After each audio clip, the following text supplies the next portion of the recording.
നമസ്കാരം. ഞാൻ ഇപ്പോൾ ഇരിക്കുന്നത് നിരണം വടക്കുംഭാഗം എന്ന ഒരു ഗ്രാമത്തിലാണ്. ഇവിടുത്തെ തോണ്ടുകുളങ്ങര ദേവീക്ഷേത്രത്തിലെ ഉത്സവമാണ്. അതിനോടനുബന്ധിച്ച് അവിടുത്തെ പ്രധാനപ്പെട്ട ഒരു വഴിപാടാണ് പടയണി, കാലങ്കോലം, ഭൈരവിക്കോലം, മറുതാക്കോലം, ഗണപതിക്കോലം, അങ്ങനെയുള്ള ധാരാളം കോലങ്ങൾ ഈ അമ്പലത്തിൽ വഴിപാടായിട്ട് ഭക്തർ സമർപ്പിക്കാറുണ്ട്.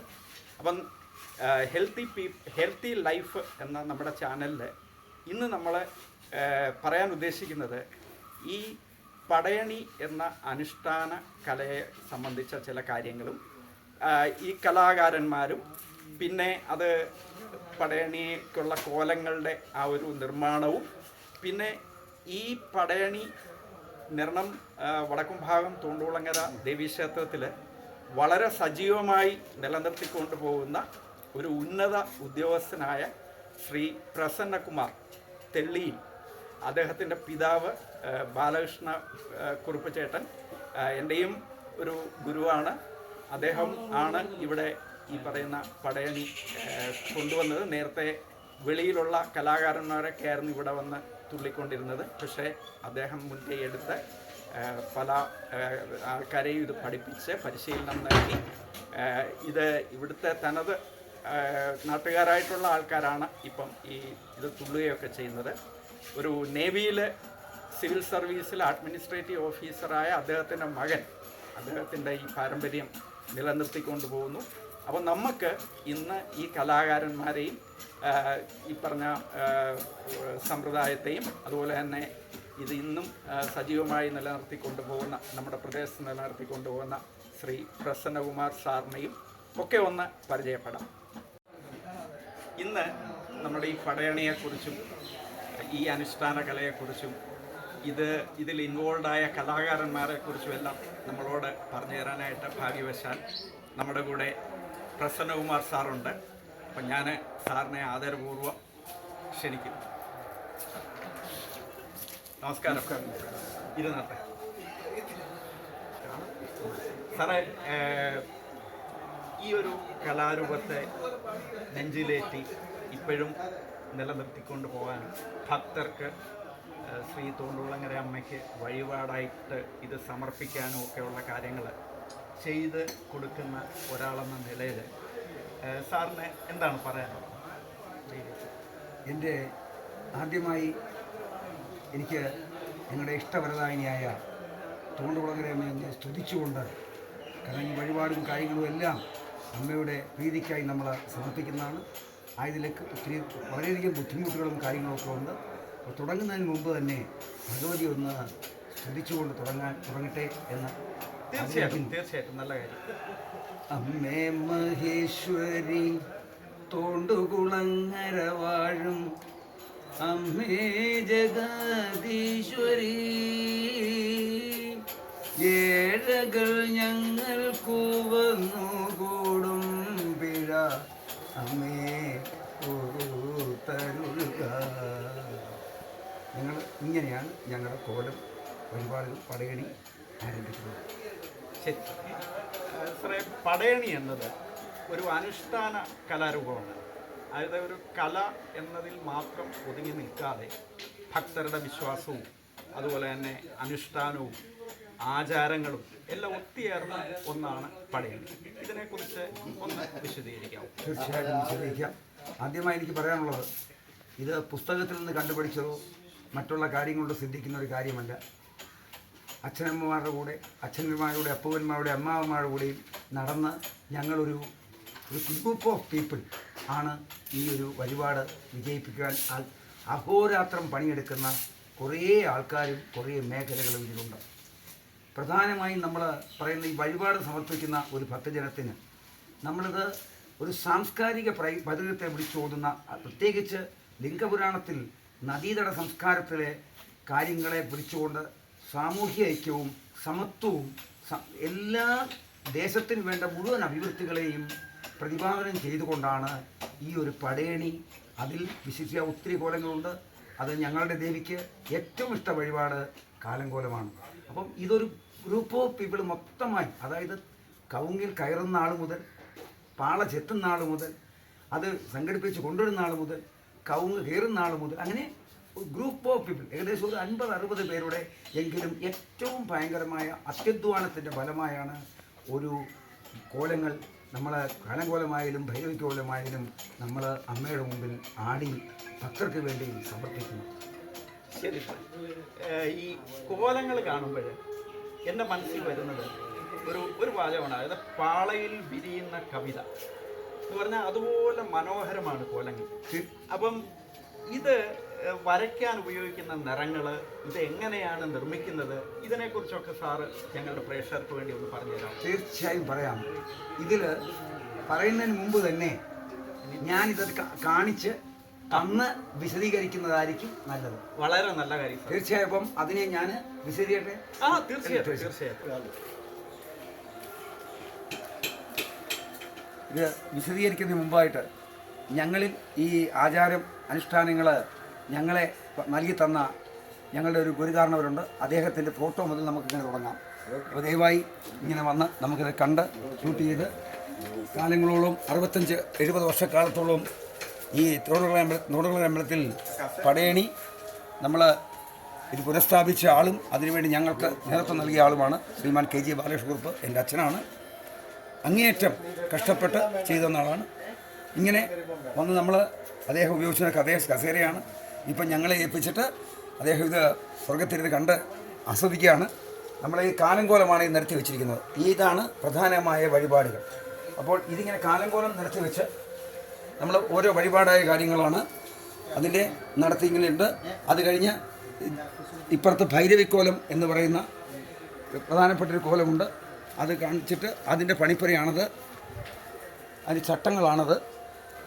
അപ്പോൾ കവുങ്ങ് കീറി ഉണക്കി നമ്മൾ അത് അതിൻ്റെ അളവ് വെച്ചനുസരിച്ച് നമ്മൾ ചീകി പാകപ്പെടുത്തി പച്ചപ്പാളയിൽ തൊപ്പി കുത്തി നമ്മളത് കെട്ടി അതിൻ്റെ ഒരു ആളാണ് നിൽക്കുന്നത് മിസ്റ്റർ സുരേന്ദ്രൻ. അദ്ദേഹം വർഷങ്ങളായി കാഞ്ഞൂർക്കാവിൽ അരിപ്പാടിലും കായംകുളത്ത് മണ്ഡലത്തിലെ കവലയ്ക്കടുത്തുള്ള കാഞ്ഞൂർക്കാവിൽ ചട്ടങ്ങൾ കെട്ടുന്ന ഒരാളാണ്. അദ്ദേഹം നമുക്ക് വേണ്ടി സമർപ്പിക്കാൻ വന്നിരിക്കുകയാണ്. മിസ്റ്റർ സുരേന്ദ്രൻ, ഒരു മിനിറ്റ് അദ്ദേഹത്തോട് സംസാരിച്ചിട്ട് നമ്മൾ ഇതിൻ്റെ അളവുകളും കാര്യങ്ങളും ഒക്കെ വ്യത്യസ്തമാണോ, എങ്ങനെയാണ് നമ്മൾ കവുങ്ങ് വെട്ടിക്കീറി ചെയ്യുന്നതൊക്കെ ഒന്ന് ജസ്റ്റ് ഒന്ന് പറഞ്ഞാൽ. ഇത് കവുങ്ങ് വെട്ടുക, അത് 6 അടി നീളത്തിൽ മുറിക്കുക, അതിനെ ചീകിയെടുക്കുക, ഒരേ കഷ്ണങ്ങളാക്കി ചീകിയെടുത്തത് ഉണങ്ങിക്കഴിഞ്ഞ് നമ്മൾ കുറഞ്ഞൊരു 10-15 ദിവസം ഉണങ്ങാൻ വേണം. കഴിഞ്ഞാൽ പിന്നെ ഇത് കൊണ്ടുവന്നത് ഈ ഇതുപോലെ കീറി കെട്ടും. ശരി. അപ്പം അത് ചട്ടത്തിൻ്റെ കാര്യം അപ്പം അത്രയും അതാണ് ചെയ്യുന്നത്. കുറേ 15 ദിവസം നോയമ്പ് നോട്ട് ചെയ്യുന്ന കാര്യങ്ങളാണ്. അപ്പോൾ ഇനി അതിലൊക്കെ വ്യത്യസ്തമായി അദ്ദേഹം എന്നോട് ചോദിച്ചൊരു ചോദ്യമുണ്ട്. എന്തൊക്കെയാണ് വർണ്ണങ്ങൾ ഉപയോഗിക്കുന്നത്, എന്തൊക്കെയാണ് അതിൻ്റെ കാര്യങ്ങൾ ഉപയോഗിക്കുന്നത്, ഇതൊക്കെ ചോദിച്ചിട്ടുണ്ട്. അപ്പോൾ അതിൻ്റെ എല്ലാം വ്യക്തമായി പറഞ്ഞു തരുവാനായിട്ട് എനിക്കും എൻ്റെ അച്ഛൻ പറഞ്ഞു തന്നതാണ്. അദ്ദേഹത്തിനും അദ്ദേഹത്തിൻ്റെ അച്ഛൻ പറഞ്ഞു കൊടുത്ത എഴുത്തിൻ്റെ ആശാനായ സജി എന്ന് പറയുന്ന അദ്ദേഹത്തെ പരിചയപ്പെടുത്തുവാനാണ് നമ്മളിപ്പോൾ കണ്ടുപോകണം. ഇതൊക്കെ 100 വർഷം പഴക്കമായ ഒരു വീടാണ്. എൻ്റെ അച്ഛൻ ഇവിടെ നിന്നാണ് നമ്മൾ പടയണിയുടെ കോലങ്ങളും എല്ലാം സെറ്റ് ചെയ്ത് പോകുന്നത്. അപ്പം അദ്ദേഹത്തിനോട് സാറ് ചോദിച്ച ചോദ്യം അദ്ദേഹത്തിന് ചോദിച്ചാൽ കൃത്യമായി ഉത്തരം നൽകും. സജിയാശനെ അദ്ദേഹത്തിന് അവർക്ക് ചില സംശയങ്ങളൊക്കെ ഉണ്ട്. അതായത് എന്തൊക്കെ കളറുകളാണ് ഉപയോഗിക്കുന്നത്, എന്തൊക്കെയാണ് ഇതിനകത്ത് ഉപയോഗിക്കുന്ന കാര്യങ്ങൾ, ഇതൊക്കെയാണ് അദ്ദേഹത്തിൻ്റെ ചോദ്യം. അപ്പോൾ എങ്ങനെയൊക്കെയാണ് നമ്മൾ ഈ കാര്യങ്ങളൊന്ന് നടത്തുന്ന കോലമാക്കി തരുന്നത് എന്ന് ഒന്ന് വിശദീകരിച്ച് കൊടുത്താൽ കൊള്ളാം. അത് പഞ്ചവർണ്ണങ്ങളിലാണ് നമ്മളിത് ചെയ്യുന്നത്, പഞ്ചവർണ്ണത്തിലാണ് നമ്മളിത് ചെയ്യുന്നത്. അത് നമ്മൾ മഞ്ഞയാണ് ഇതിൻ്റെ മെയിനായിട്ട് വരുന്നത്. മഞ്ഞ കളറാണ്. മഞ്ഞ എന്ന് പറയുന്നത് മഞ്ഞളാണ് നമ്മൾ ഉപയോഗിക്കുന്നത്. മഞ്ഞൾ പൊടിച്ച് അത് ഉപയോഗിക്കുന്ന ഒരു കളറാക്കി എടുക്കുകയാണ് അത് നമ്മൾ ചെയ്യുന്നത്. പിന്നെ ചെങ്കല്ല്, കരി എന്ന് പറയുന്നത് മാവല കരിച്ച് അതിൽ നിന്നുണ്ടാകുന്ന ഒരു സംഭവമാണ് കരി ആയിട്ട് നമ്മൾ ഉപയോഗിക്കുന്നത്. വെള്ള പാളയിലുള്ള ആ ഒരു വെള്ള കളറാണ് നമ്മൾ അതിന് ഉപയോഗിക്കുന്നത്. പച്ച പാളയുടെ കളറുമാണ്. അങ്ങനെയാണ് പഞ്ചവർണ്ണമായിട്ട് നമ്മൾ ഇത് ചെയ്യുന്നത്.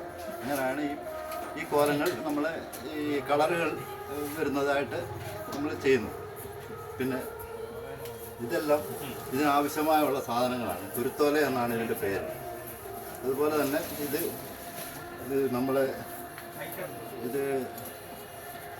ഈ ചെയ്യുന്നത് ഇതുപോലെ കുരുത്തോല എടുത്ത് ഇതിൻ്റെ ഈർക്കിലി എടുത്തിട്ട് ഇതിൽ നിന്നാണ് നമ്മളിത് കുത്തി തയ്ച്ചാണ് ഇത് കോലങ്ങളെല്ലാം നമ്മൾ സെറ്റ് ചെയ്യുന്നത്. അങ്ങനെയാണ് നമ്മുടെ ഒരു ഇത്. പിന്നെ ഇത് കാലങ്കോലമാണ്. പിന്നെ പൈരവിക്കോലം എന്നുണ്ട്. അങ്ങനെ കോലങ്ങൾ പലതുണ്ട്. യക്ഷി, പക്ഷി, മറുത, ഭൈരവി എന്ന് പറഞ്ഞുകൊണ്ട് ഇങ്ങനെ കോലങ്ങളാണ് നമ്മൾ ഉപയോഗിക്കുന്നത് ഉള്ളത്, നിലവിലുള്ളത്.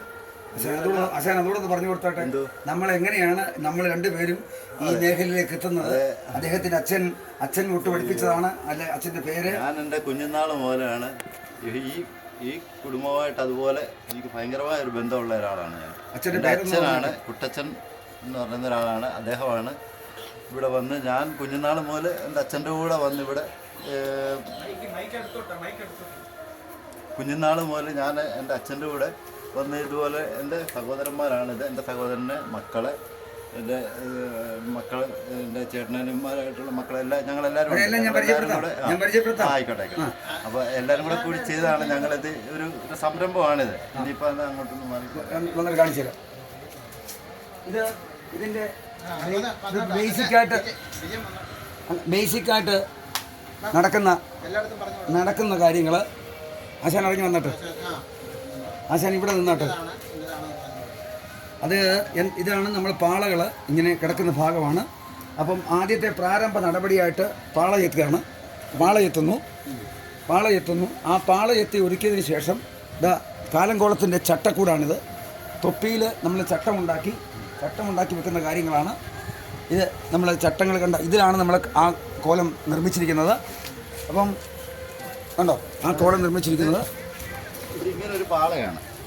ഈ ഒരു ഇത് നമ്മൾ എടുത്തിട്ട് ഇതിനെ നമ്മൾ ഇത് ചെയ്തിട്ട് ഇതിൽ നിന്നും ഈ കളറ് നമ്മൾ ചെയ്തെടുക്കുകയാണ് ചെയ്യുന്നത്. ഇത് ചെത്തി ഇങ്ങനെ ചെയ്താണ് നമ്മൾ ഈ കോലം ഒന്ന്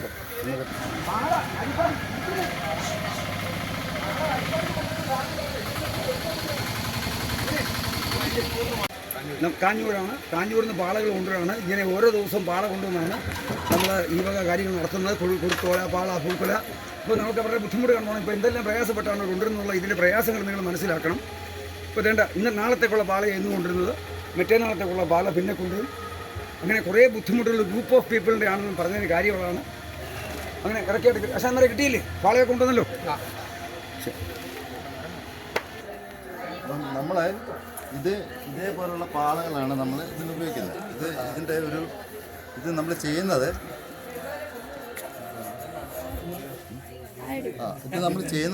ഇതുപോലെ ഇതേ രീതിയിലുള്ള ഒരു പാളയിലാണ് നമ്മളിത് ചെയ്യുന്നത്. ഇത് ചെയ്യുന്നത്. അപ്പം നമ്മളിത് ചെയ്യുമ്പോൾ നമ്മളിതുപോലെ ഇത് ഇങ്ങനെ ചെത്തിയാണ്. ഈ വെള്ള കളറാണ് നമ്മളിതിന് ഇത് ഉപയോഗിക്കുന്നത്. ഇതിങ്ങനെയാണ് ചെയ്യുന്നത്. ഈ രീതിയിലാണ് പാള ചെത്തുന്നത്. പാള ചെത്തി ഇതുപോലെ നമ്മൾ ഈ രൂപമാക്കി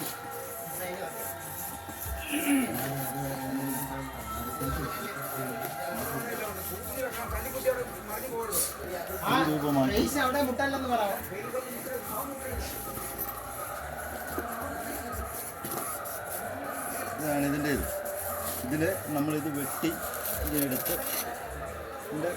ഇത് രീതിയാക്കി എടുത്താണ് ഈ കോലം നമ്മൾ തയ്യാറാക്കുന്നത്.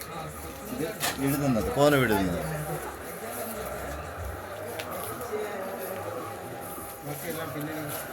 കോലം എഴുതുന്നതെന്ന് പറഞ്ഞാൽ ഇത് മഞ്ഞളാണ്.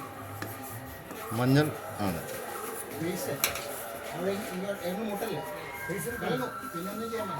ഇത് ചെങ്കല്ല്, ഇത് കരി, പിന്നെ നമ്മളെ പാളയുടെ ഇത് പച്ചക്കളർ, പിന്നെ ഇതിൻ്റെ വെള്ളയാണ്. അത് ഈ ചെത്തി വരുന്നത്, അതാണ് വെള്ള. അങ്ങനെയാണ് 5 വർണ്ണങ്ങളെന്ന് പറയുന്നത്. പിന്നെ ഇദ്ദേഹമാണ് ഇതിൻ്റെ എഴുത്തുകാരൻ.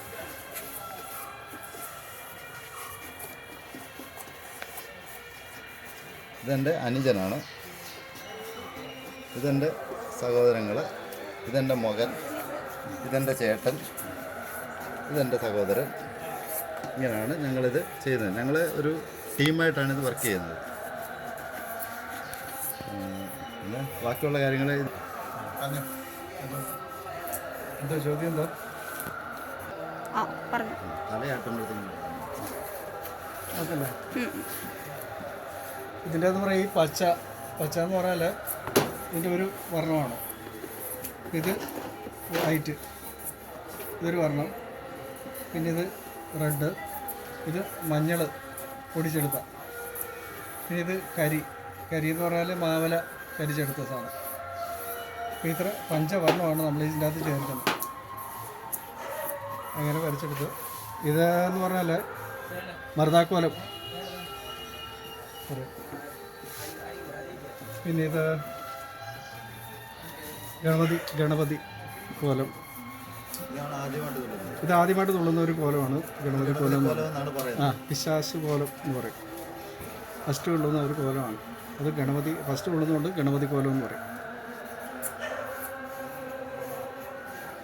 തലയുടെ അളവെടുത്ത് പാളവും ഉണ്ടാക്കി തലയിൽ നിൽക്കാനുള്ള ഇത് ഒരാളെ തൊപ്പിപ്പാള. ഇതാണ് നമ്മൾ തൊപ്പിപ്പാള ഉണ്ടാക്കാനായിട്ട് നമ്മൾ ഇതുപോലെ പാള എടുക്കും. പാള എടുത്തതിന് ശേഷം ഇതിങ്ങനെ മുത്തിട്ട് ഇങ്ങനെ എടുത്ത്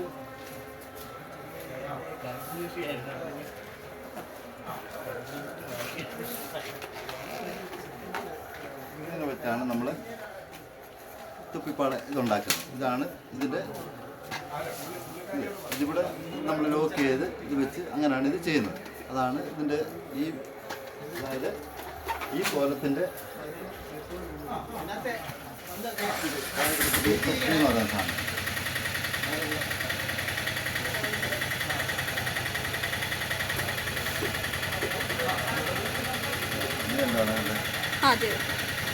ഇതെല്ലാം നമ്മൾ ഇതെല്ലാം കുത്തി ഇങ്ങനെ ഉറക്കി വെക്കുന്ന ഈ സംഭവങ്ങളെല്ലാം ഇത് പറഞ്ഞാൽ ഇതുപോലെ ഇതാണ് നമ്മുടെ കുരുത്തോല എടുത്തിട്ട് അത് നീക്കിയെടുത്ത് അതിങ്ങനെ നമ്മൾ ചീകിയെടുത്ത് ഇങ്ങനെ മുന പോലാക്കി ഇതിങ്ങനെ കുത്തി ഉടക്കെയാണ് ഇത് ചെയ്യുന്നത്. പിന്നെ ഇത് അലങ്കാരത്തിന് വേണ്ടിയാണ്. അതായത് ഇതാണ് ഇതിങ്ങനെ വിൽക്കുവാൻ വേണ്ടി ഉള്ള ഇതാണ്. ഇത് വഞ്ചി എന്നാണ് ഇതിന് പറയുന്നത്. കണ്ടായമുണ്ട്. അത് വേറൊരു സംഭവമുണ്ട്, കണ്ടായം എന്ന് പറയുന്നതുണ്ട്. അതിവിടെ ഉണ്ട്. അത് നമ്മളിവിടെ ചെയ്തില്ല. നമ്മളത് ചെയ്യാതാണ് ഇരിക്കുന്നത്. അത് നമ്മളിവിടെ ചെയ്തുകൊണ്ടിരിക്കുന്നതാണ്. പ്രസന്റ് സാറെ വളരെ മനോഹരമായിട്ട് ഈ കാര്യങ്ങളെല്ലാം, അതായത് കോലം എഴുതുന്ന കാര്യങ്ങൾ അതെല്ലാം സാറ് വിശദീകരിച്ചു. അപ്പോൾ ഇനി എനിക്ക് ഇതിനകത്തെ വളരെ പ്രധാനപ്പെട്ട ഒരു ഭാഗമാണ് ഇതിനകത്ത് പടയണിപ്പാട്ട്. അപ്പോൾ ഈ പടയണിപ്പാട്ടിനെ പറ്റി പറയുമ്പോഴേ ഞാനും കുറച്ചൊക്കെ ഇതിനകത്ത് താല്പര്യമുള്ള ആളാണ്. കുറച്ചൊക്കെ ഇതിനെക്കുറിച്ച് പഠിച്ചിട്ടുണ്ട്. അതിൻ്റെ അടിസ്ഥാനത്തിൽ എനിക്ക് തോന്നിയിട്ടുള്ളത് നമ്മുടെ പണ്ടുള്ള ആൾക്കാരുടെ ആ ഒരു മൂല്യബോധവും കാര്യങ്ങളൊക്കെയാണ്. ഞാനൊരു 2 വരി ഇതിനെക്കുറിച്ച് പാടാം. അത് കുറേ നാളായി, അപ്പോൾ തെറ്റുണ്ടെങ്കിൽ സാറ് ക്ഷമിക്കണം. ഭർത്താവിനില്ല ആഴകെന്നു തോന്നിട്ട് മറ്റൊരു ഭർത്താവിനോടു രമിക്കുന്ന ഭർത്താവിനെ ചെമ്പു കൊണ്ടു പണി ചെയ്ത് കത്തുന്നതിലിട്ടൂതി പഴുപ്പിച്ച് ശങ്ക ോടു കൂട്ടി മുറുക്കുവാൻ ശങ്ക എന്താരന്മാർ ചെന്ന്. സാറ് ഇതിനിത്രയും ആസക്തിയും ഇത്രയും ലയവും താളബോധവും ഒക്കെ ഉള്ള നമസ്കാരമുണ്ട് സാർ. Thank you. അപ്പം നമ്മൾ ഇതുപോലെ തന്നെ അതിന്റെ കാര്യങ്ങളിലേക്ക് ഞാൻ കാണാം. ഓക്കെ, ഇത് സ്ത്രീയുടെ ആ ഒരു മൊറാലിറ്റിയാണ്. എന്നാൽ പിന്നെ ശരിക്കും പുരുഷന്മാർക്കും ഉണ്ട് അല്ലേ? പുരുഷന്മാരുടെ ഉടല്, അതായത് ഈ പറയുന്ന ഒരു സദാചാര ബോധമില്ലാത്ത പുരുഷന്മാരുടെ ഉടല് നായകൾ കടിക്കാൻ ഇട്ടു കൊടുക്കുന്നതാണ്. വീട്ടുള്ള ഭാര്യയെ വിട്ടേച്ചുരാപകൽ നാട്ടിലെ പെണ്ണുങ്ങളോടു രമിക്കുന്നവനുടൽ ചെമ്പിലിട്ടാശു വറുത്തു പൊടിക്കുവിൻ സംഭൂതിയാക്കുവിൻ കിങ്കരന്മാർ ചെന്ന്. അപ്പം നദീതട സംസ്കാരത്തിൽ ലിംഗപുരാണത്തിലെ 106-ാം അധ്യായത്തിലെ നദീതട സംസ്കാരത്തിൽ പൈതൃകത്തെ വിളിച്ചോതുന്ന ഈ കലാരൂപമാണ് കോലംതുള്ളൽ. അപ്പോൾ ആ കോലംതുള്ളലിൻ്റെ ആദ്യ ഭാഗമായ എങ്ങനെയാണ് നമ്മളിത് ഉണ്ടാക്കുന്നത് എന്നുള്ളതിൻ്റെ കഷ്ടപ്പാടുകൾ. ഇപ്പോൾ പാള വന്നത് സാറ് കണ്ടല്ലോ. ആ പാള വന്നത് ഇവിടുന്ന് ഏകദേശം 42 കിലോമീറ്റർ ദൂരത്തിൽ നമ്മൾ ഇടപാട് ചെയ്ത് അവിടുന്ന് നമ്മൾ വരുത്തിയ പാളയാണ്. അതിപ്പോൾ പാള നമുക്ക് കവുങ്കൃഷി വളരെ കുറവായി വരുന്ന സാഹചര്യത്തിൽ വലിയ ബുദ്ധിമുട്ടൊക്കെ അനുഭവപ്പെടുന്നുണ്ട്. അപ്പം സാറിപ്പോൾ കോലത്തിൻ്റെ എഴുത്ത് രീതികളൊക്കെ മനസ്സിലാക്കി. ഇനി 2 കാര്യങ്ങളാണ് സാറിന് മനസ്സിലാക്കാനുള്ളത്. ഒന്ന്, നമ്മൾ പാട്ട്. ഈ പാട്ടുകൾ ബഹുമാനിയായ ഞങ്ങളുടെ ആചാര്യൻ ശ്രീ ബാലകൃഷ്ണക്കുറുപ്പ്, അദ്ദേഹം എൻ്റെ പിതാവാണ്. അദ്ദേഹം കടമ്പനിട്ടയിലും മറ്റുള്ള സ്ഥലങ്ങളിലൊക്കെ പോയി ഈ പാട്ടുകൾ അവിടെ നിന്ന് പഠിച്ചു വന്ന് ഞങ്ങളിലേക്ക് തന്നതാണ്. ഇത് വരികൾ നോക്കിയോ പുസ്തകങ്ങൾ നോക്കിയോ പാടി പഠിച്ചാൽ നമുക്കതിൻ്റെ താളമോ രാഗമോ ഇതിനകത്ത് സാഹിത്യമുണ്ട്, സംഗീതമുണ്ട്, താളമുണ്ട്, രാഗമുണ്ട്, ലയമുണ്ട്, ഭാവമുണ്ട്. അപ്പം ഇത് 3ഉം കൂടെ ചേർന്നാണ്, ഇതെല്ലാത്തിൻ്റെ ഒരു സംഗമമാണ് ഈ പടയണി എന്ന് പറയുന്നത്. കഷ്ടപ്പാട് കണ്ടില്ലേ? ഇന്നത്തെ കാലത്ത് ഒരു കവുങ്ങയൊക്കെ ഒരു പാള എടുക്കുന്നുള്ള ബുദ്ധിമുട്ട്, അത് പച്ചപ്പാള തന്നെ വേണം, അത് നമ്മളെടുക്കണം. അതിലെല്ലാം ശ്രദ്ധിച്ച് എല്ലാ കാര്യങ്ങളും ഓരോ പിൻ ടു പിന്നായിട്ട് ശ്രദ്ധിച്ചെങ്കിൽ മാത്രമേ സർവശക്തിയായ ദേവി പരാശക്തി നമ്മളെ അനുഗ്രഹിക്കത്തുള്ളൂ. അപ്പോൾ ആദ്യം പാട്ടിലേക്ക് കടക്കുകയാണ്. അപ്പോൾ പാട്ടിലേക്ക് കടക്കാൻ അച്ഛൻ പഠിപ്പിച്ചതും അച്ഛൻ കൊണ്ടുവന്നതും ഒത്തിരി ആൾക്കാരുണ്ട്, 10-20ഓളം ആൾക്കാരുണ്ട്. അതിലിപ്പോൾ നമ്മൾ 5-8 പേര് പലരും ജോലി കാര്യമായിട്ട് പുറത്ത് പോയിട്ടുണ്ട്. അതിൽ നമ്മുടെ കൂടെ ഇപ്പം നിൽക്കുന്ന 2 പേര് ഇപ്പോൾ സ്ഥലത്ത് എത്തിയിട്ടുണ്ട്. അത് നമ്മുടെ ഭാഗ്യമാണ്. കാരണം അവരെ വിളിച്ചാൽ കിട്ടുന്നതല്ല. എന്നാലും നമ്മൾ ഇന്ന് ഒരു 8 മണി 9 മണിയാകുമ്പോൾ മാത്രമേ അവരെ എത്തത്തുള്ളൂ. കാരണം വിവിധ കാര്യങ്ങളെ ബന്ധപ്പെട്ട് 3 ദിവസം ഇന്ന് മുതൽ 3 ദിവസം അവർ കുറക്കൽ കാണും. അവർ പോയിട്ടുണ്ട്. അപ്പം ഞാൻ അദ്ദേഹത്തെ ഒന്ന് പരിചയപ്പെടുത്താം. അത് അവരെന്താ വെച്ചാൽ അവരെയും വിളിച്ചു വരുത്തിയത്, സാറ് വരുന്നത് പറഞ്ഞുകൊണ്ട് വിളിച്ചു വരുത്തിയാണ്. അപ്പം എന്നാട്ട് നമ്മൾ ഇങ്ങനെ വന്ന് ഭൈരവിക്കോളത്തിന് മുമ്പിൽ അതിൻ്റെ ഭംഗി ആസ്വദിച്ചെടുക്കുന്ന ശ്രീ MG പ്രസന്നകുമാർ, അദ്ദേഹം കേരള സംസ്ഥാന സർവീസിൽ റിട്ടയറായ ഒരാളാണ്. 10-25 വർഷമായി പാട്ടിനോട് നിൽക്കുന്നു. ഇത് അടുത്ത് നിൽക്കുന്നത് നന്ദുവാണ്. അദ്ദേഹത്തിന് നേവിയിലാണ്, കൊച്ചിയിലാണ്. അപ്പോൾ ഇവരിങ്ങനെ ഞങ്ങൾ കുറേ ആൾക്കാരുണ്ട്. 2 പേരെ കണ്ടു. അതിൽ പ്രസന്നൻ ചേട്ടനെ ഞങ്ങൾ വിളിച്ച് പ്രസന്നൻ ചേട്ടനോട് പാട്ടിനെ പറ്റി 1-2 കാര്യങ്ങൾ ചോദിക്കാം. അതിന് പ്രസന്നൻ ചേട്ടന് അതിൻ്റെ മറുപടി പറയുമെന്ന് വിചാരിച്ചു. പ്രസന്നൻ ചേട്ടൻ എത്ര വർഷമായി തുടങ്ങിയിട്ട്? ഞാൻ ഒരു 10-25 വർഷമായി. 25 വർഷമായി. 25 വർഷം അങ്ങോട്ട് സംസാരിക്കാറില്ല. 25 വർഷമായി. സാറിന് എങ്ങനെയാണ് ഈ ഇതിലേക്ക് ഇറങ്ങുവാനുണ്ടായ ഒരു ഞാൻ ഈ ചെറുപ്പകാലത്ത് ഇവിടെ ഈ ക്ഷേത്രത്തിൽ ചെറുപ്പകാലത്ത് ഈ ഉത്സവത്തിന് സ്ഥിരമായിട്ട് പോകുമ്പോൾ അപ്പോൾ ഈ കോലം എഴുതുന്ന മുതൽ അത് കാണുകയും അതിൽ വലിയ താല്പര്യം തോന്നുകയൊക്കെ ചെയ്തു. അപ്പോൾ അങ്ങനെ ഇരുന്നപ്പോഴാണ് ഈ എൻ്റെ വൈഫിൻ്റെ അച്ഛന് ശ്രീ KG ബാലകൃഷ്ണക്കുറുപ്പ് അദ്ദേഹത്തോട് ഈ ഒരാഗ്രഹം പറഞ്ഞ് അദ്ദേഹം നമുക്ക് വേണ്ട എല്ലാ പാട്ടുകളെല്ലാം എഴുതാൻ പഠിച്ചു. പിന്നെ അതിൻ്റെ ഈ രാഗങ്ങളെല്ലാം ഈണം അതിൻ്റെ വരികളെല്ലാം പറഞ്ഞു തന്ന് അപ്പോൾ അത് പഠിപ്പിച്ചു. സാറിപ്പോൾ ഇത് പറഞ്ഞതുകൊണ്ട് നമ്മളിപ്പം പല ഭാവത്തിലാണ് ഇത് പാടുന്നത്. അതായത് ഒറ്റ, അടന്ത, മുറുക്കം, കാലംകുളത്തൊരു പാട്ട്, ഭൈരവിക്കോളത്തൊരു പാട്ട്, അങ്ങനെ പല പാട്ടുകളില്ലേ. സാറിന് ഇത്ര 25 വർഷത്തെ സർവീസിൽ ഇത്തരത്തിൽ പാട്ടിനകത്ത് സാറിന് ഇതിൽ നിന്നും വ്യത്യസ്തമായിട്ട് ഏത് പാട്ടിലൂടെയാണ് സാറിന് ഏറ്റവും കമ്പം തോന്നിയിട്ടുള്ളത്? എനിക്ക് ഇതിൻ്റെ ഈ കാലംകോലം, മറതാക്കോലമുണ്ട്, ആദ്യം ഗണപതി കോലമുണ്ട്, പാട്ടുണ്ട്. ഓരോ പാട്ടിനും ഓരോ ഈ രാഗത്തിലാണ് ചിട്ടപ്പെടുത്തി. അതിൽ ഗണപതി കോലം കഴിഞ്ഞിട്ട് മറതാക്കോലമുണ്ട്, അത് തന്നെ ഈ കാലംകോലമുണ്ട്, പിന്നെ ഭൈരവിക്കോലമുണ്ട്. നമ്മുടെ മുമ്പിൽ കാണുന്ന ഈ തൊണ്ടുകുളം നമ്മുടെ ഈ ക്ഷേത്രത്തിൽ ഈ ഉത്സവത്തോടനുബന്ധിച്ച് ഇത് ഭക്തർ വഴിപാടായിട്ട് നേരുന്ന ഇതാണ്. അപ്പം ഈ രേവതി അശ്വതി ഉത്രട്ടാതി രേവതി അശ്വതി ദിനങ്ങളിൽ ഈ ഭക്തർ നേരുന്ന ഈ കോലങ്ങൾ അത് വളരെ നമ്മൾ പാടുന്നവരും അത് തുള്ളുന്നവരൊക്കെ വളരെ വ്രതാനുഷ്ഠാനത്തോടുകൂടി ചെയ്യുന്നു.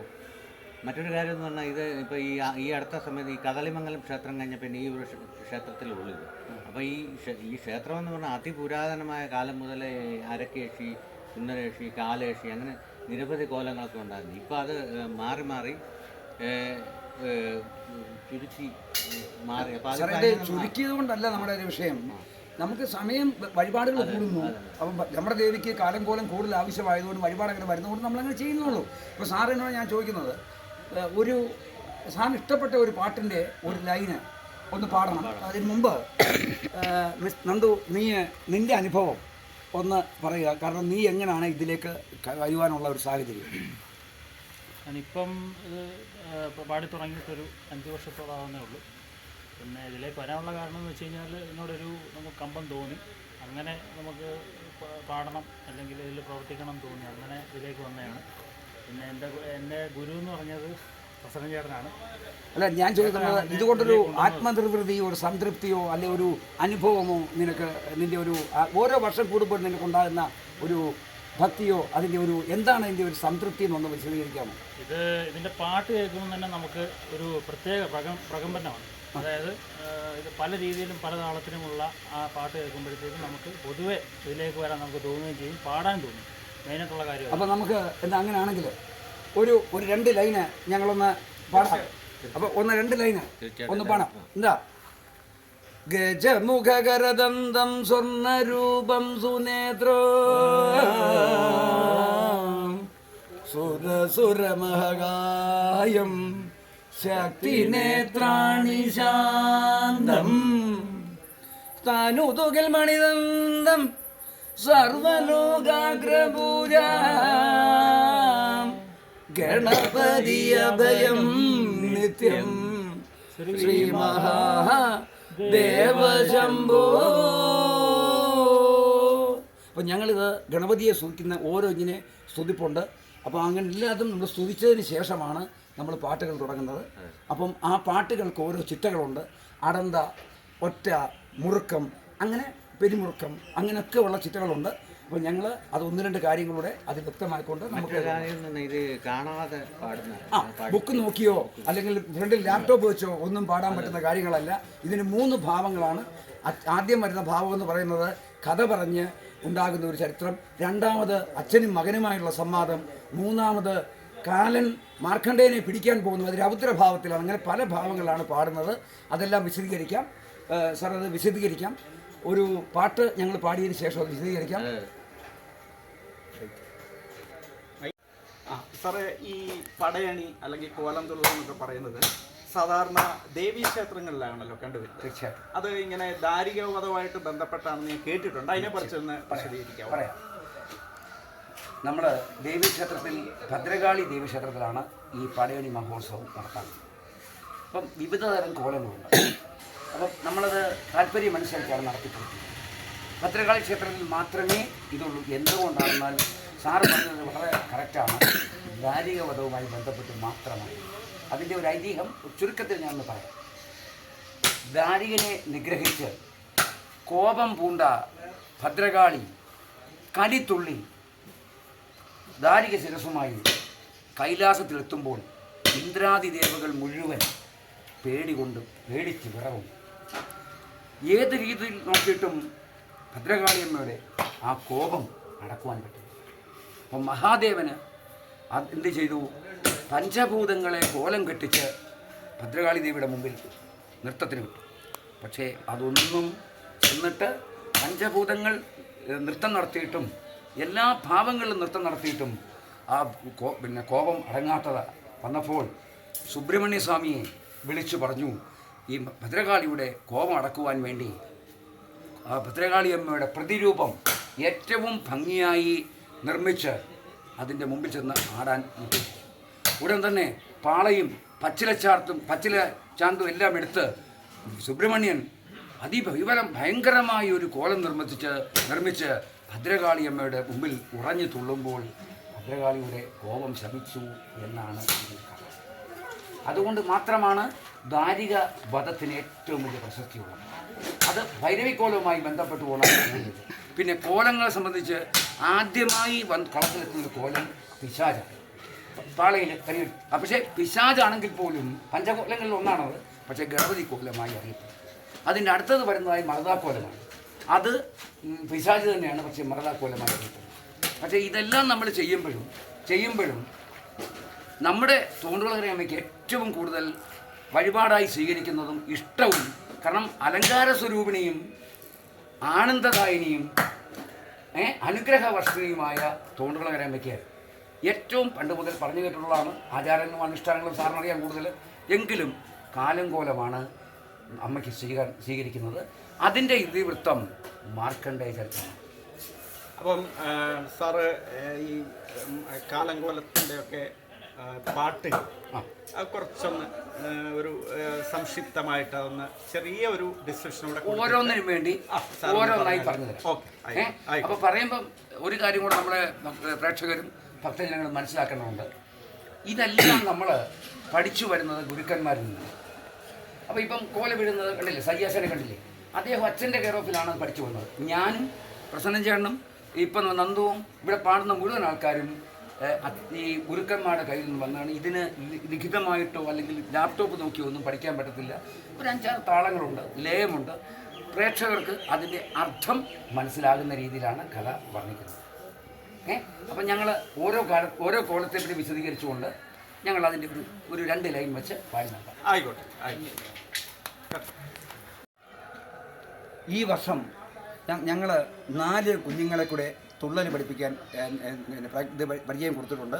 1.5 മാസക്കാലമായിട്ട് നമ്മൾ അവരെ നമ്മുടെ ശിഷ്യനായ ആചാര്യനായ ശ്രീ ഉണ്ണികൃഷ്ണപിള്ള അദ്ദേഹത്തിൻ്റെ നേതൃത്വത്തിൽ തുള്ളൽ പഠിപ്പിച്ചുകൊണ്ടിരിക്കുകയാണ്. അതിൽ യാദൃച്ഛികമായി അവർ 2 പേരും കോളേജിൽ പോയിട്ട് ഇപ്പോൾ വന്നതേ ഉള്ളൂ. അവരെ വിളിച്ച് ഇതിലൊന്ന് കാണിക്കുകയാണ്. ഈ വർഷം നമ്മൾ അരങ്ങേറ്റം കുറിക്കുന്ന 2 കുഞ്ഞുങ്ങളാണ്. മോൻ്റെ പേരെന്താണ്? ശ്രീഹരി. എന്ത് ചെയ്യുന്നു? +1 പഠിക്കുന്നു. മനസ്സിലാക്കണം, +1 പഠിക്കുന്ന ഒരു കുഞ്ഞാണ്. 16 വയസ്സ് എത്തിയിട്ടുള്ളൂ. മോൻ്റെ പേര് ശ്രീഹരി. അടുത്ത ആള് മോൻ്റെ പേരെന്താ? ഗോകുൽ. ഞങ്ങൾ കണ്ണെന്ന് വിളിക്കും. അപ്പം മോനെ എന്ത് ചെയ്യുന്നു? +1 പഠിക്കുന്നത്. അപ്പം നിങ്ങൾ മനസ്സിലാക്കേണ്ട ഒരു കാര്യമുണ്ട്, 16 വയസ്സുള്ള കുഞ്ഞുങ്ങളാണ് ഈ ചെയ്യുന്നത്. അപ്പം മക്കളെ, നിങ്ങൾക്ക് ഇതിലേക്ക് വരുവാനുണ്ടായ ഒരു പ്രചോദനം എന്താണെന്ന് പ്രേക്ഷകർ ഒന്ന് പറഞ്ഞു കൊടുത്താൽ. പണ്ടൊക്കെ പറഞ്ഞാട്ടെ. ശീലിച്ച് ആഗ്രഹം തോന്നി വന്നു. നിങ്ങൾക്ക് ഇതിൻ്റെ സമർപ്പണം നിങ്ങൾക്ക് നിങ്ങളുടെ മനസ്സുകൊണ്ട് തന്നെ സമർപ്പിച്ച് ഇതിലേക്ക് അങ്ങ് ആകൃഷ്ടനായിട്ടുണ്ട് അല്ലേ? എന്നല്ലേ? അതിൻ്റെ താളവും പാട്ടും തുള്ളലും എല്ലാം കൂടെ ഇപ്പം ആശാൻ പഠിപ്പിച്ചു തന്ന 1-2 ചൊല്ലൊന്ന് പറയാമോ? ഒന്ന് കാരണം പ്രേക്ഷകരൊന്ന് മനസ്സിലായി സ്റ്റെപ്പ് എന്താണ്. ഇപ്പം നിങ്ങളെ കിട്ടിയോണ്ടല്ലേ അതിന് ആശാനെ വിളിച്ചേനെയും യാദൃച്ഛ്യം വന്നില്ലേ കോലം കാണാനായിട്ട്. അപ്പോൾ ഒന്ന് പാടിക്കട്ടെ.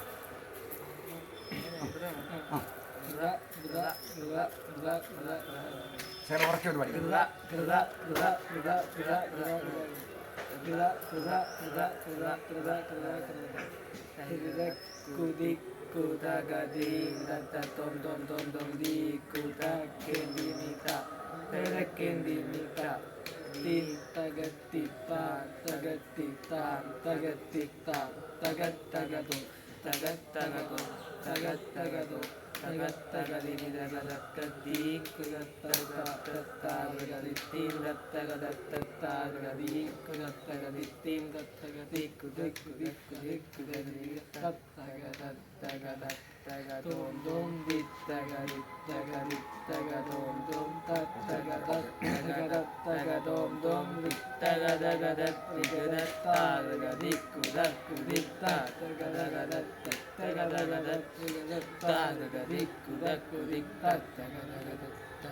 ോ അപ്പം അതിൻ്റെ താളം നമ്മൾ ഇങ്ങോട്ട് കയറി വരുന്ന ഭാഗം അതിൻ്റെ കലാശം കൊണ്ടും ഗണപതി ചവിട്ടും പടിച്ചവിട്ടും ഒക്കെയാണ് ഈ കണ്ടത്. അപ്പോൾ കുഞ്ഞുങ്ങൾ കണ്ടോ, ഒരു 45 ദിവസം പഠിച്ചപ്പോൾ അവരുടെ ആ മനസ്സിൻ്റെ ആ മുഖത്തെ ആ പ്രതിഫലനം കണ്ടു. എന്ത് സന്തോഷത്തോടാണ് കുഞ്ഞുങ്ങൾ പാടുന്നത്. എന്താണെന്നറിയോ, അതിലെ കുറേ അവർക്കൊരു അതിനെപ്പറ്റി ഒരു വലിയ അനുഭവ ഗുണവും ഒരു ദേവിയുടെ മുമ്പിൽ സമർപ്പിക്കാനുള്ള ഒരു ത്വരയും ഒരു ആവേശവുമാണ് നിങ്ങളിപ്പോൾ കണ്ടത്. അപ്പം നമസ്കാരം മക്കളെ, മിടുക്കൽ ഓൾ ദ ബെസ്റ്റ്. ഞാൻ മിടുക്കമായിട്ട് വരട്ടെ, സന്തോഷമായിട്ട്. ഓക്കെ, നിങ്ങൾ യാദൃച്ഛമായിട്ട് വന്ന് നിങ്ങളൊന്ന് കാണിക്കാൻ പറ്റിയത് ഭയങ്കരമായ സന്തോഷമുണ്ട്. നന്ദി, നമസ്കാരം. ശരിക്കും പറഞ്ഞാൽ അങ്ങേ അഭിനന്ദിക്കാതിരിക്കാൻ പറ്റുന്നില്ല. കാരണം ഇതുപോലുള്ള ചെറുപ്പക്കാരിലേക്ക് നമ്മുടെ ഈ ഒരു പൈതൃകമായ ഈ കലാരൂപം പകർന്ന് കൊടുത്തുകൊണ്ടിരിക്കുന്ന അങ്ങേക്ക് വളരെ ഒരു നമസ്കാരം. പിന്നെ ഈ എന്താ പറയുക, ഔദ്യോഗിക തിരക്കിനിടയിൽ എങ്ങനെ ഇതിനൊക്കെ സമയം കണ്ടെത്തുന്നു? സാറേ, ഇത് കൊച്ചിലെ മുതൽ കുഞ്ഞുനാൾ മുതൽ പഠിക്കുന്നതല്ലേ. അപ്പോൾ പഠിക്കുന്ന നമുക്ക് ആ വർഷം എടുക്കുമ്പോൾ ആ സമയം എടുക്കുമ്പം നമുക്കതിന് വന്നില്ലെങ്കിൽ ഏതാണ്ട് നമുക്ക് വലിയ നഷ്ടബോധം പോലെ. അപ്പോൾ അതുകൊണ്ട് ഇതിൻ്റെ കുഞ്ഞുങ്ങളുണ്ടല്ലോ, 16 വയസ്സുള്ള പിള്ളേർ +2 എക്സാം +1 പഠിച്ചുകൊണ്ടിരുന്ന കുഞ്ഞുങ്ങളാണ്. കണ്ടോ, അത് എത്ര സന്തോഷത്തോടെ വിളിച്ചപ്പോൾ ഒന്ന് പാടുന്നത്. അപ്പം അങ്ങനെ എല്ലാവരും ഇതിൽ ആകർഷകരുണ്ട്. അപ്പോൾ സാറിന് ഞാൻ 1-2 കാര്യങ്ങളൂടെ കാണിച്ചു തരാം, ബാക്കി ഞാൻ പറഞ്ഞു തരാം. പക്ഷേ എന്താണെന്നറിയോ, നമ്മൾ ഈ പാട്ടിൻ്റെ കാര്യങ്ങളുടെ പ്രേക്ഷകർ മനസ്സിലാകണം. തീർച്ചയായിട്ടും. അതുകൊണ്ട് ഓരോ ലൈൻ ഞങ്ങൾ ഓരോ പഠിച്ചു കെത്തിക്കാം. തീർച്ചയായിട്ടും. സന്തോഷം മക്കളെ. അപ്പം നമുക്കത് തുടങ്ങാം. ജസ്റ്റ് ഒരു ലൈൻ ഇങ്ങോട്ട് കയറി നോട്ടെ. അപ്പം നമ്മളിപ്പം തുടക്കം തന്നെ ഗണപതി കോലം നമ്മൾ സ്തുതി നിങ്ങൾ പാടിത്തന്നു. രണ്ടാമത്തെ കാര്യം എന്ന് പറയുന്നത് അതിൻ്റെ ഓരോ ലൈൻ ഒറ്റ അടന്ത മുറുക്കം എന്നുള്ള രീതിയിൽ അങ്ങനെ പാടാം. കുംഭിമുഖവും കൂടവയറും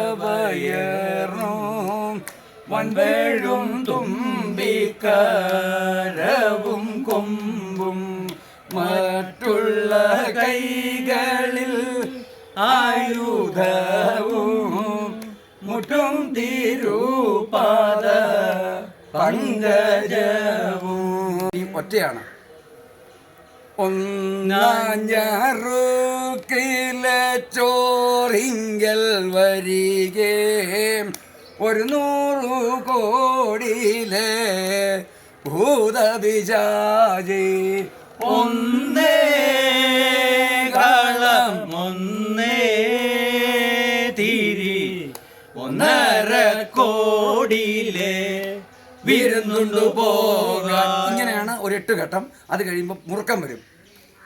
6 പോലെ തോടി വെട്ടി തോട്ടകത്തോരിലയും വിട്ട് കുന്നുപോലെ ചോറ് വിളമ്പി കൂട്ടത്തോടെ നെയ്യൊഴിച്ച് ആമയും വരാലുമെല്ലാം അഴകിനോടെ വെച്ചുകൊണ്ട് കൂട്ടുമൈഞ്ഞാൽ നിന്റെ അൻപർ ഉണ്ടൊഴിക വേവിച്ച കാട്ടുമൈഞ്ഞാൽ നിന്റെ അൻപർ കണ്ടൊഴിക കരിമ്പിച്ച ഉണ്ടൊഴിക കണ്ടൊഴിക ഇവർ പിടിയോ തീർന്നൊഴിക. പോകുന്നേ പോകുന്നേനോ ഞാനോ ഞാൻ പോകുന്നേ. അപ്പൊ ഗണപതി കോലം ഇങ്ങനെയാണ്. ഇനി അടുത്ത മറതയുടെ ഒരു ലൈൻ പാടാം. മുറുക്കും ഒറ്റ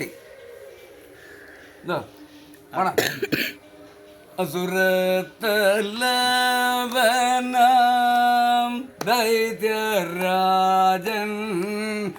അവനോട് ഭാര്യയാ മറുതായക്ഷിയെ കുബരൻ തണ്ടച്ചനാരുൾകയാലേ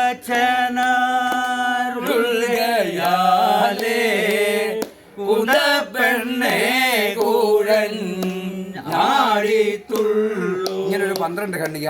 അത് കഴിഞ്ഞാൽ മുറുക്കം. പാണ്ഡിയൻ മലമേൽ നിന്നെ അയേയോയ പണ്ടാരമർന്നവന്നേ അയേയോയ നിലിയൻ മലമേൽ നിന്നെ അയേയോയ നിലികേശി മർദ്ദവന്നേ അയേയോയ ഓരോരോ മലമേൽ നിന്നെ അയേയോയ ഓരോരോ മർദ്ദവന്നേ അയേയോയ പോകുന്നേ പോകുന്നേനോ ഇനിയും അടുത്തത് അമ്മയുടെ ഏറ്റവും ഇഷ്ട വഴിപാടായ എല്ലാ ദിവസവും 10 എണ്ണം വെച്ച് നടത്തുന്ന അടുത്ത കാലങ്ങൾക്ക് 3-4 വർഷത്തേക്ക് ബുക്ക് ചെയ്തിട്ടിരിക്കുന്ന ഏറ്റവും അതിവിശിഷ്ടമായ അമ്മ സ്വീകരിക്കുന്ന ഏറ്റവും സന്തോഷമായ അമ്മയ്ക്ക് അനുഗ്രഹം ചൊരിയുന്ന കാലം കോലം. അതിൻ്റെ ഇതിവൃത്തം മാർക്കണ്ഡേയ ചരിത്രമാണ്.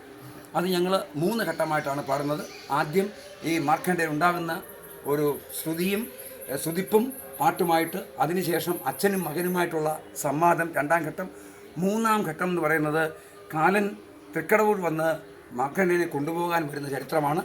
ആ ചരിത്രത്തിൽ അന്നേരം ഉണ്ടാകുന്ന രൗദ്രഭാവമാണ്. അപ്പോൾ ഞങ്ങൾ അനുഷ്ഠിക്കുന്നത് 3 രീതിയിലുള്ള പാട്ടുകളാണ്. അതിൻ്റെ എല്ലാത്തിൻ്റെയും ഓരോ വരികൾ വെച്ച് പാടുന്നു, അല്ലാതെ കൂടുതലായി നമ്മൾ പാടുന്നില്ല. ഓരോ വരികൾ വെച്ച് കൊണ്ട് കാലങ്കോലത്തിൻ്റെ ഇതിവൃത്തം മാർക്കണ്ഡേയ ചരിത്രമാണ്. അതായത് ദുജൻ എന്ന് പറയുന്ന ഒരു ബ്രാഹ്മണന് കുഞ്ഞുങ്ങൾ ഉണ്ടാകാതെ വന്ന് അദ്ദേഹം നമ്മളെ മഹാദേവനെ ഭജിക്കുകയും മഹാദേവൻ പ്രത്യക്ഷപ്പെട്ട് ഏത് വരം എന്ത് വേണമെന്ന് ചോദിച്ചപ്പോൾ എനിക്കൊരു മകനെ നൽകിയാൽ മതിയെന്നും ആ മകന് 16 വയസ്സ് വേണോ അതോ 100 വയസ്സ് വേണോ എന്ന് ചോദിച്ചപ്പോൾ ഈ അതിശ്രേഷ്ഠനായ ബ്രാഹ്മണൻ പറഞ്ഞു, എനിക്ക് നല്ലവനായ 16 വയസ്സുകാരനെ മതി. അങ്ങനെ ആ കുഞ്ഞ് വളർന്നു വന്ന് ഓരോ വർഷം കഴിയുമ്പോഴും ദുജനുണ്ടാകുന്ന പ്രയാസവും വിഷമവും വർദ്ധിച്ചു വന്നപ്പോൾ മകൻ ചോദിച്ചു, അച്ഛൻ എന്താണ് വിഷമം?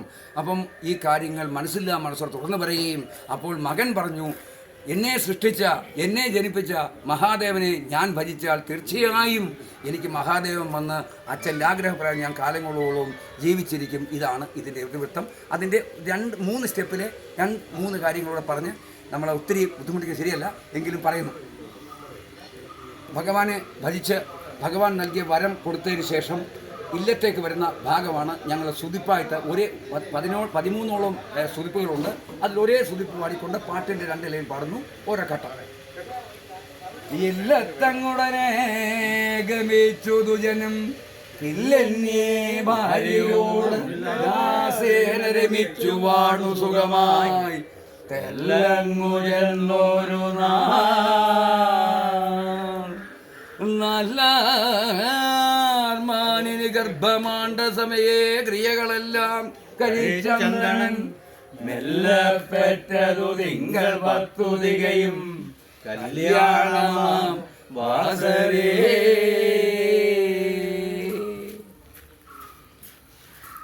ഏറുമേറു തേരിൽ വിളയാടും ഹരനോട് അതരാൽ വരം വരിച്ചു കൊണ്ടു വിപ്രദേവൻ ഏറമോദമോടു തന്റെ മന്ദിരെ ഗമിച്ചു ഏകരമ്യമായി വസിച്ചു ഭാര്യയോടുകൂടി.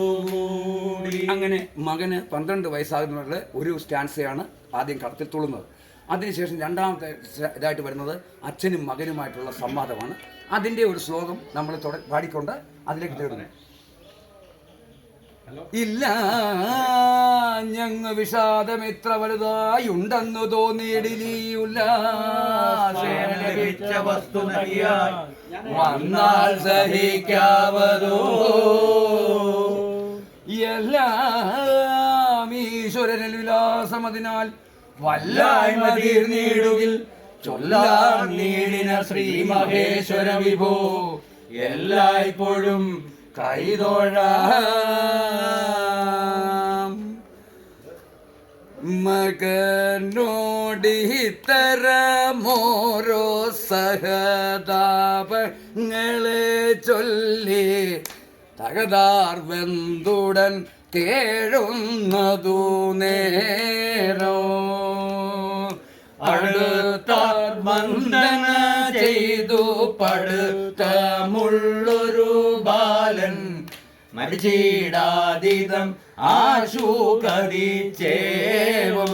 അങ്ങനെ ഒരു 14 സ്റ്റാൻസ കഴിയുമ്പോൾ നമ്മൾ അടുത്ത രൗദ്രഭാവത്തിലേക്ക് പോകുന്നതിന് മുമ്പായിട്ട് തന്നെ ഒരു പന്തം പറ്റി വർണ്ണിക്കുന്ന ഒരു പാട്ടുണ്ട്. അതിൻ്റെ ഒരു 2 ലൈൻ പാടുകയാണ്.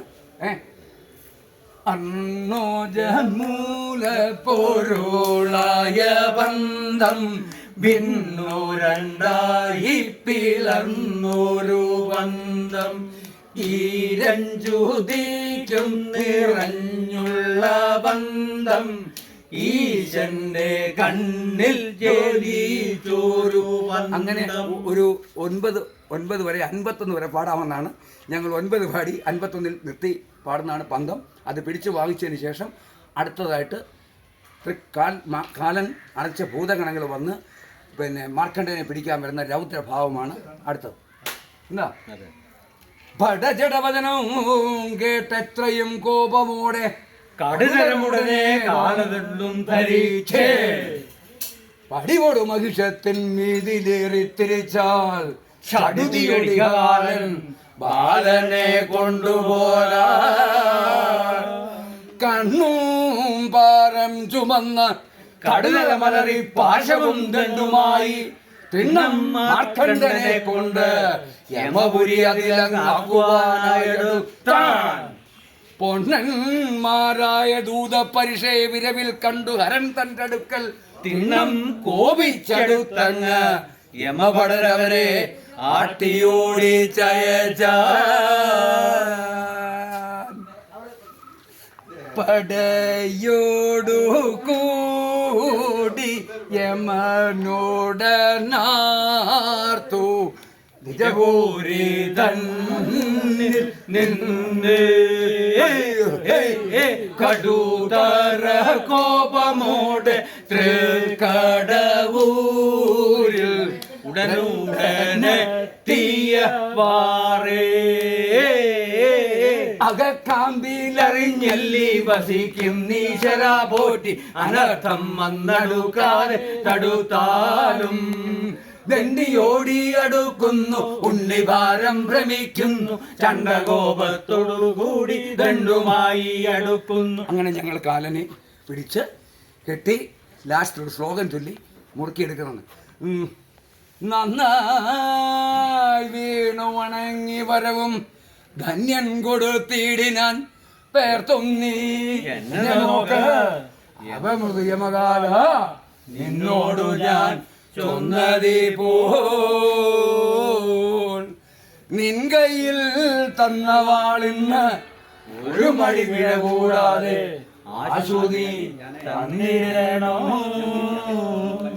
ഒന്നാകും പാശത്താലേ വിശീണ മഹാകാലൻ ഒന്നാകും പാശവും പോയി തീർത്തിടുക മഹാദേവ മുടിയിറുക കെട്ടിയ പാശം കറുകെ ഞാൻ അറുത്തു വിട്ടേ അന്നാണ് ശിവൻ തന്നാണ് കലവശം തീർന്നു. ഇങ്ങനെ കുറേ കാര്യങ്ങൾ 1.25 മണിക്കൂറോളം പാടിയാലേ കാലം കോളം തീരത്തുള്ളൂ. ഇപ്പം നമ്മൾ പ്രേക്ഷകരെ കാണിക്കാൻ വേണ്ടി മാത്രം ചെയ്തതാണ്. എല്ലാവർക്കും ദൈവയുടെ അനുഗ്രഹം ഉണ്ടാകട്ടെ. അപ്പോൾ സാറേ, സത്യം പറഞ്ഞാൽ എങ്ങനെ നന്ദി പറയണമെന്ന് അറിയത്തില്ല. അതുപോലൊരു ദൃശ്യ ശ്രവ്യ വിരുന്നാണ് ഞങ്ങളുടെ പ്രേക്ഷകർക്ക് വേണ്ടി സാർ ഒരുക്കിയത്. വളരെ നാച്ചുറലായിട്ടുള്ള ഒരു സറൗണ്ടിങ്സിൽ ഇതിൻ്റെ ആ ഒരു കലാകാരന്മാരുടെ കോലം ഇരിക്കുന്നതിനുള്ള കരവിരുതും അതുപോലെ തന്നെ ഈ പാട്ടുകളെക്കുറിച്ചുള്ള വിശദമായിട്ടുള്ള കാര്യവും ഒക്കെ ഞങ്ങളുടെ പ്രേക്ഷകർക്ക് വേണ്ടി ഇത്രയും ഭംഗിയായിട്ട് പറഞ്ഞു കൊടുത്ത അങ്ങേക്ക് ഒരു വളരെ നന്ദി ഞങ്ങൾ രേഖപ്പെടുത്തിക്കൊള്ളുന്നു. ഇത് എൻ്റെ അച്ഛൻ നൽകിയ പറഞ്ഞു കേട്ടറിവ് മാത്രം ഞാൻ പറഞ്ഞിട്ടുള്ളൂ. ഇതിൻ്റെ പ്രമാണത്തെയോ അതിൻ്റെ കാര്യങ്ങളോ ഒന്നും എനിക്കറിയത്തില്ല. പക്ഷേ ഞങ്ങൾ കേട്ടറിഞ്ഞ് ഞങ്ങളുടെ അമ്മയ്ക്ക് വേണ്ടി ഞങ്ങൾ സമർപ്പിക്കുന്ന ഐതിഹ്യമാണ് പറഞ്ഞത്.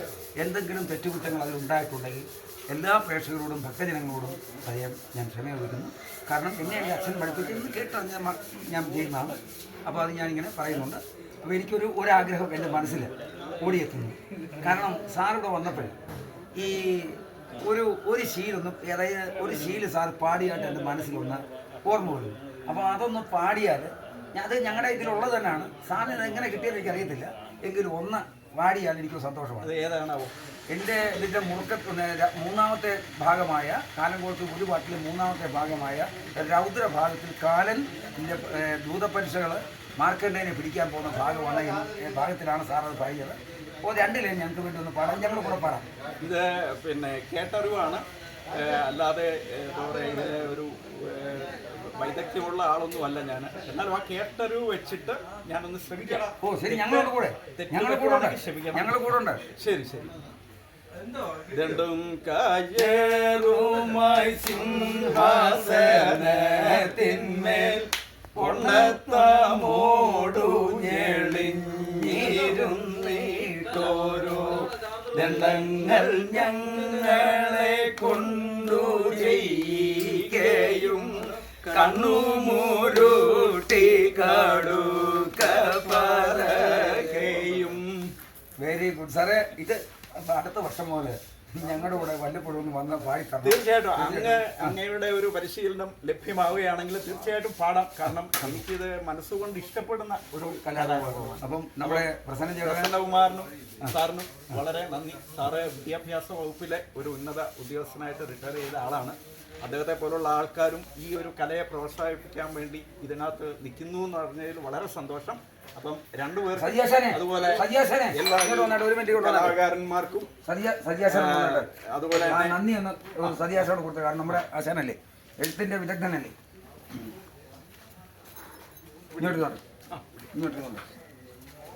ഇത് സജിയാശാനാണ്. അപ്പോൾ ഈ കോലം ഇത്രയും ഭംഗിയായിട്ട് എഴുതി അമ്മയ്ക്ക് സമർപ്പിക്കുവാൻ ഭക്തജനങ്ങളെ സഹായിക്കുന്ന ആളാണ് അദ്ദേഹവും. ഇതൊരു വെറും ഒരു ഉപജീവന മാർഗമായിട്ടോ അല്ലെങ്കിൽ ഒരു പ്രൊഫഷനായിട്ടോ ഒന്നും എടുക്കുന്നതല്ല, മനസ്സുകൊണ്ട് ഭക്തിയോടുകൂടി ചെയ്യുന്ന ഒരു കാര്യമാണ്. അതുകൊണ്ട് തന്നെ ദേവിയുടെ അനുഗ്രഹം അങ്ങേക്ക് ഉണ്ടാവും. ഇത് എന്താ പറയുക, ഇങ്ങനെ ഒരു അവസരം ഞങ്ങളുടെ പ്രേക്ഷകർക്ക് ഒരുക്കി തന്ന സജിയാശാന് ഹൃദയം നിറഞ്ഞ നന്ദി രേഖപ്പെടുത്തിക്കൊള്ളുന്നു. നന്ദി, നമസ്കാരം. ഓക്കെ, സന്തോഷം.